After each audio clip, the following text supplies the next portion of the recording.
The following program is a production of Pioneer Public Television.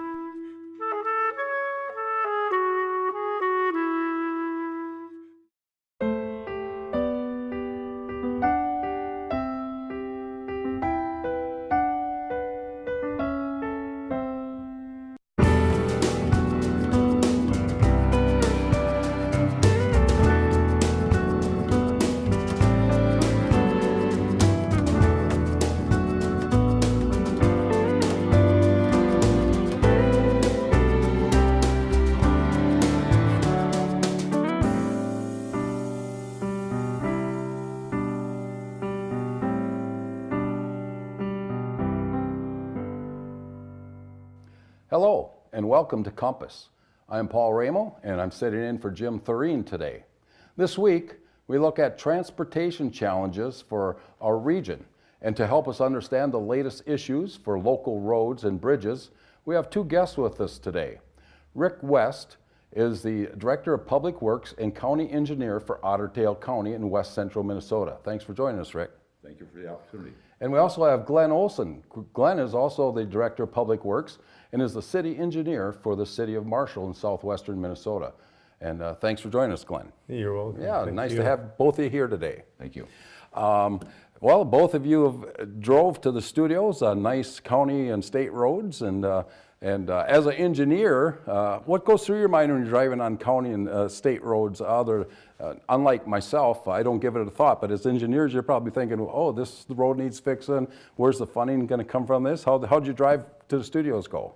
It went fine for me this morning, and you're right, engineers, whether you're a county or city engineer, I think you look at shoulder widths and how smooth the road is and what kind of condition it is. It's just the profession and the world we work and live in, so we do notice things like that, for sure. We do notice those, and specifically coming up here, you can see speed limit changes along the way, and many people don't understand why the speed limits change, and it's because of safety considerations on the roadway.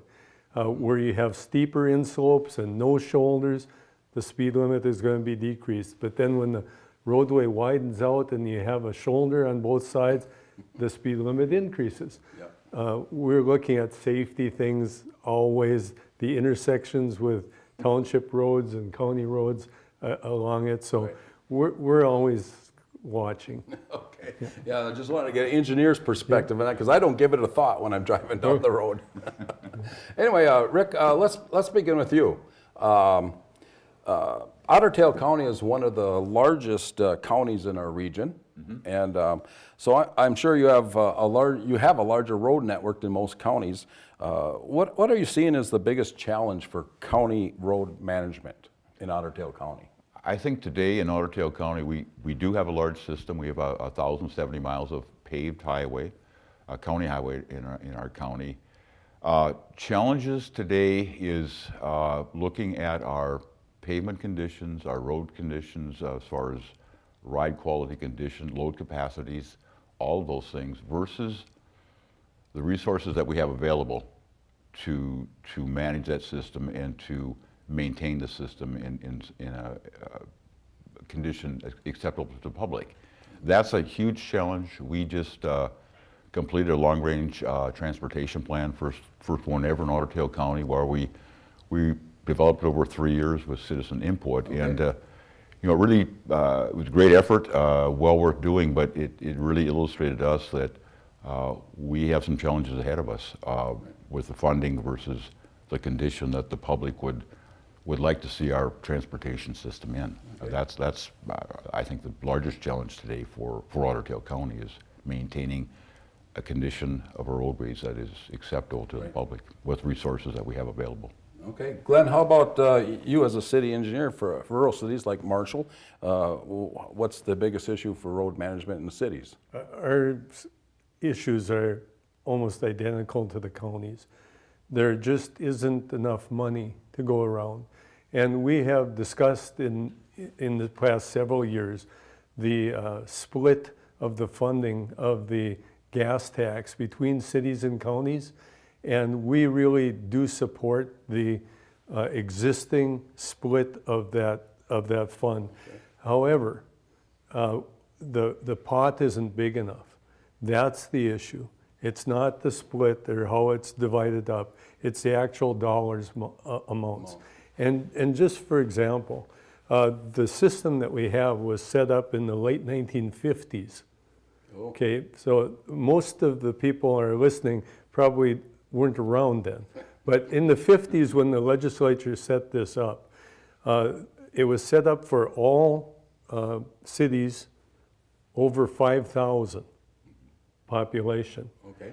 Since 1958, there are a lot more towns over 5,000 that split up the pie between all of those communities.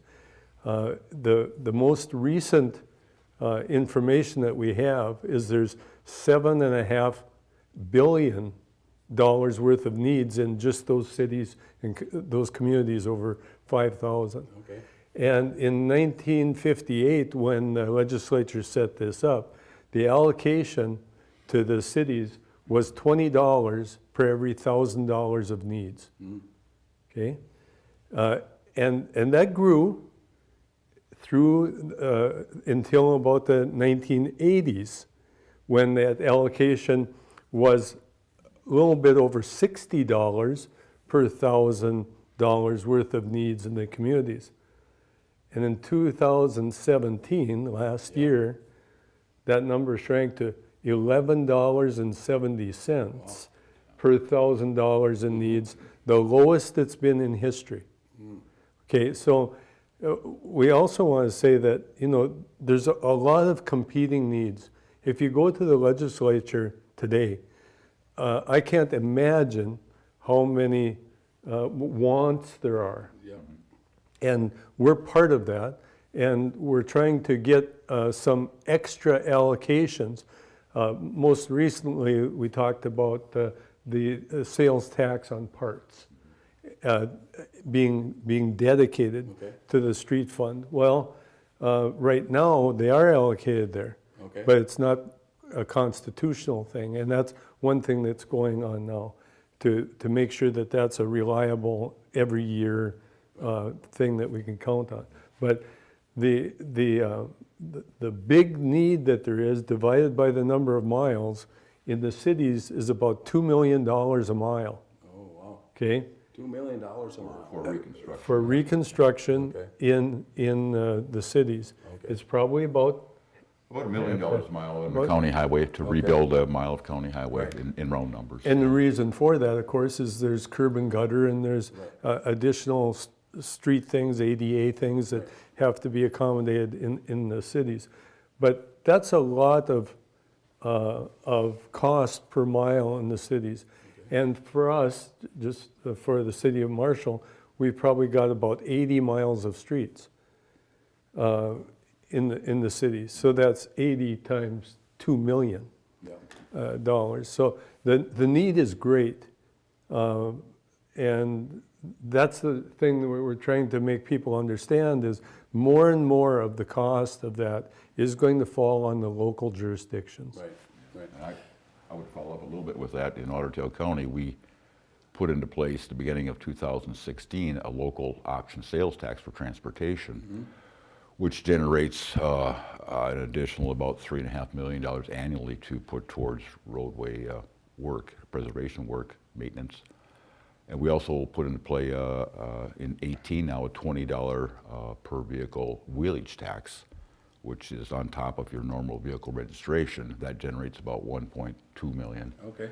So, you know, we're doing, at the local level, I think we're stepping up, but even given those two additional funding sources, which are recent for us, we're still about $7 million short annually on our needs for just pavement preservation work. So, you know, it's helped, certainly. We appreciate the support that's given us, but we're still short of our resources to maintain our system. Well, let's talk about the funding. I don't think most folks really understand how county roads or state roads are funded. Where does that money come from? Like, let's say I paid $2.50 for a gallon of gas.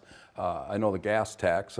How much of that $2.50 that I paid for that gallon of gas goes to help fund the roads then in the state of Minnesota, roughly? Well, in Minnesota today, the state fuel tax is 28.5 cents per gallon. In reference to Otter Tail County, on a statewide basis, for every penny that is paid for in gas tax, statewide it generates about $32 million in round numbers. Okay. For Otter Tail County, that same penny coming down to us through the dedicated formulas, which we, as Glenn said, we support that split today, that gives us about $200,000 coming down through the formulas. That's the state gas tax. Now, our county state highway system, which in Otter Tail County is any county highway above 100, so 1 through 100 is county state aid. Those dollars help fund that. If you get in a roadway system in Otter Tail County where the road number is 100 and greater on a county, that is strictly a local county road. It's funded by the local road and bridge levy. Okay. And then we do receive some federal dollars from time to time through federal highway. It's an application process, basically a grant system today, but we do receive federal dollars from time to time to help us out. Okay. But that's in a real general sense how the funding is split up. And then the cities have various options for funding the road improvements. So we have our state aid account. Right. And the state aid account that we utilize is specific to each individual city based upon population. 50% of our allocation of the 9% of the gas tax. The counties get, I think, 29%, but and cities are 9%. Okay.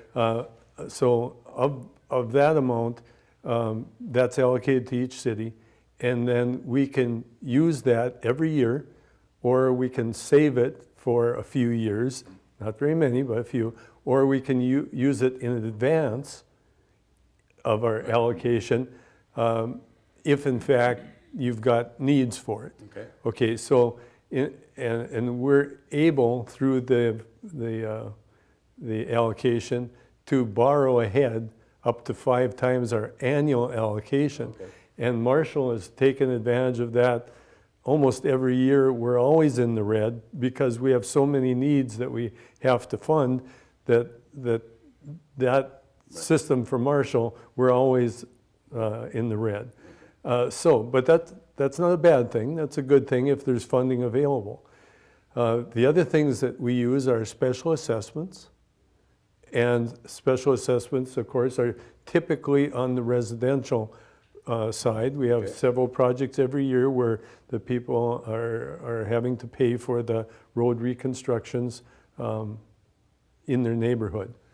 We also have utilities participation. Mm-hmm. So we have the wastewater fund, the Marshall Municipal Utilities, which is our water fund, and our storm sewer fund. Okay. So those 3 utilities also participate in the street reconstruction of the roadways over the top of those items. So by the time you get down to the special assessments, for the property owners, it's somewhere between that 20 and 25% of the street cost that is being special assessed to them. Okay. So that's some way for us to make that a little softer on the assessments. We also have a maximum assessment for street costs only of $5,500 is the maximum. But that money then goes towards the street reconstructions in town. We want to help participate in that because it's not just the person who lives on that street that should be paying for their street. You and I drive through that street, we use it, we get it from place to place, but those are the kinds of funding mechanisms we have. We also have special project funding, and I'll give you an example of that. There's a program called Corridors of Commerce that the legislature has specifically funded separately from the rest of the pot. Okay. And that is for interstates or interregional corridors only. It can be improvements on those.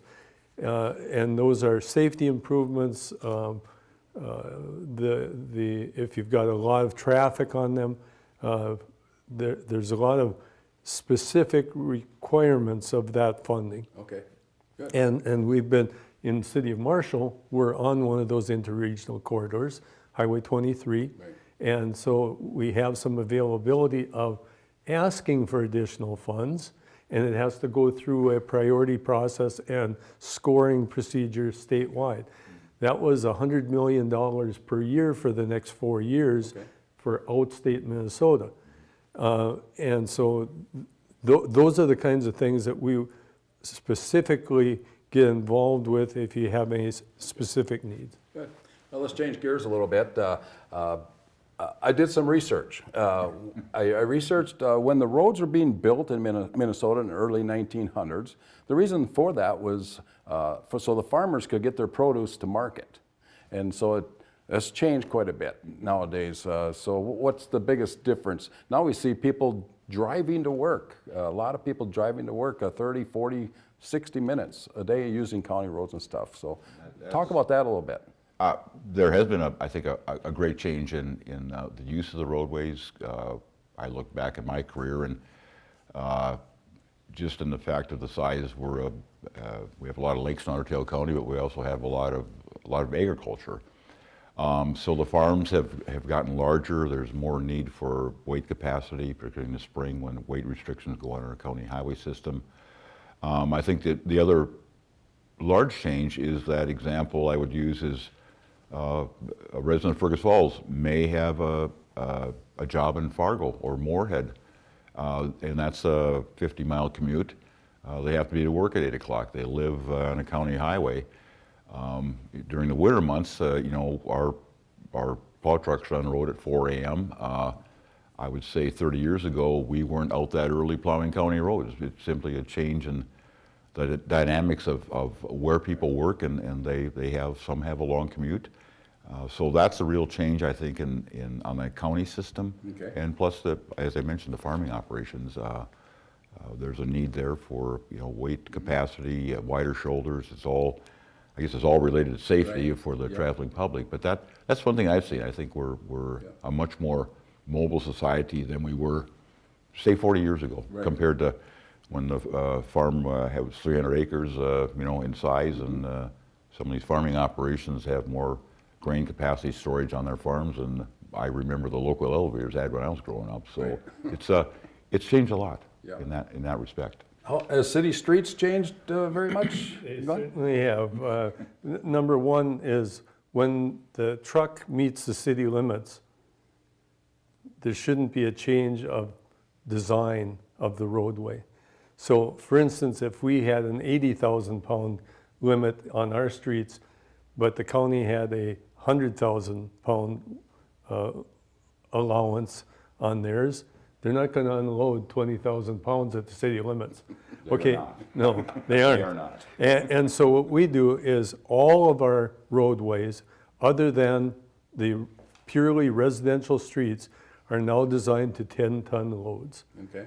And that's an important thing for all of commerce, to be able to drive through the city from one county to another, from one state to another, even though that doesn't happen yet completely. Okay. But so that the regulations are the same throughout.